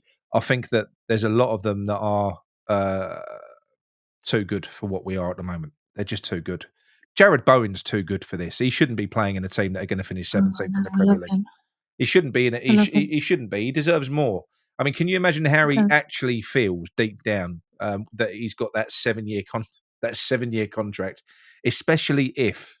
But he married West Ham. He's about to marry West Ham. I know, but if you're Jared Bowen, all of your mates are playing for in the international setup are playing for teams in the Champions League. Players like Paqueta, who he feeds off of in this team, they've got Paqueta reads Bowen. He reads him. We saw it in the final in Prague. He's going to start seeing these players fly out the door. Going to Man City, going to Liverpool, going to wherever else, and poor old Jared Bowen is going to be left here. So I do. I think it's a very toxic club at the minute, and it does need fixing. I don't know how you fix it, and but it's divisive. It's really bad for the fans because we're now forming two factions, and I don't want to see that. I'm agreeing a lot with what Trudge and Obsidian and a few others. Because we chat don't on agree some with of Trudge. the other Don't podcasts. agree with Trudge. Yeah. No, he has a lot of good things to say. He does. He does. He just likes winding me up. Yeah. Well, it's fun. But I can't even. I've lost my point now. Ray of Hope says Cat for manager. I'm all for that, to be quite honest. So I would definitely. You've had a calming influence on me. You've brought my blood pressure down. You have. Nice. Good. There you go. See. Good. Okay. Well, thank you for having me on. No, that's fine. And look, I do get it, and you are right. There is a lot of nuance to it, and I'm just quite passionate, Cat. I am. That's all it is. I feel you.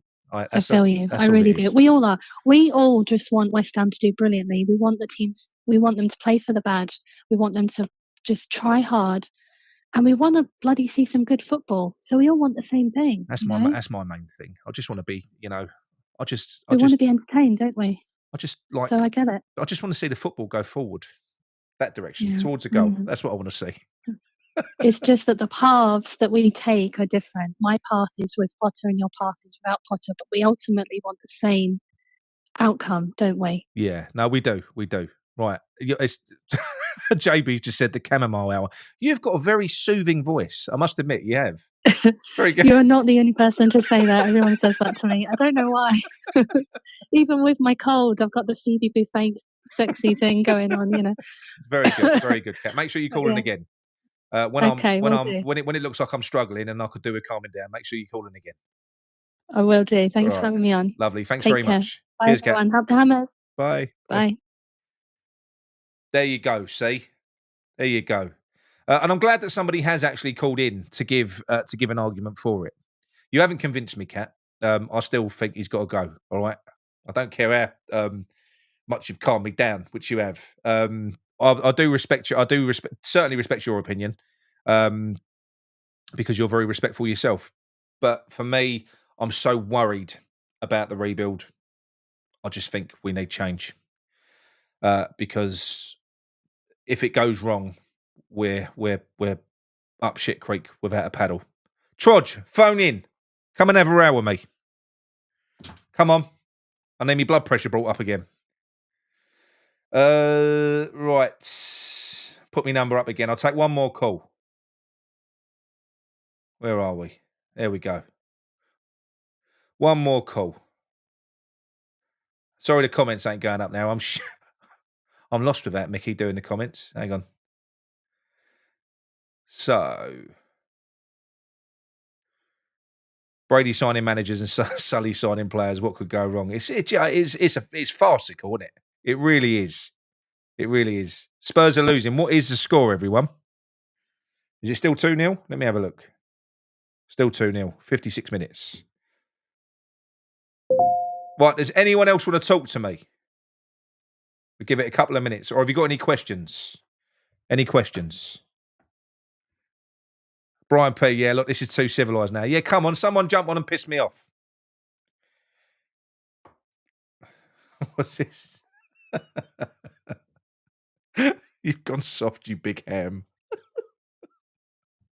She was lovely, wasn't she? She could have said what she wanted. I'd have agreed with her at that point. Moyes in? Yeah, absolutely. Bring Moyes back. Bring Moyes back. Where are we? Black countries. Back. In my opinion, I think we're in trouble next season. I think so as well, mate. I think so as well. And Black Country is a reason why I refuse to try and do a Solihull accent for Graham Potter. So he's now forever from the West Country on my impressions. That's just, he is.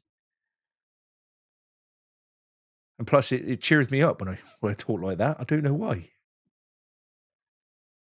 Right. Look, you've scared them all off. You scared them all off, Kat. Look, they've all. You can't follow that. They've lost their bottle. Oh, here we go. Right here. Oh, they've gone. Let me phone them back.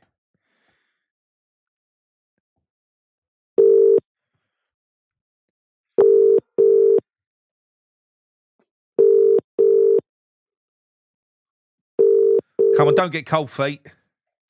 Oh, they've got stage fright.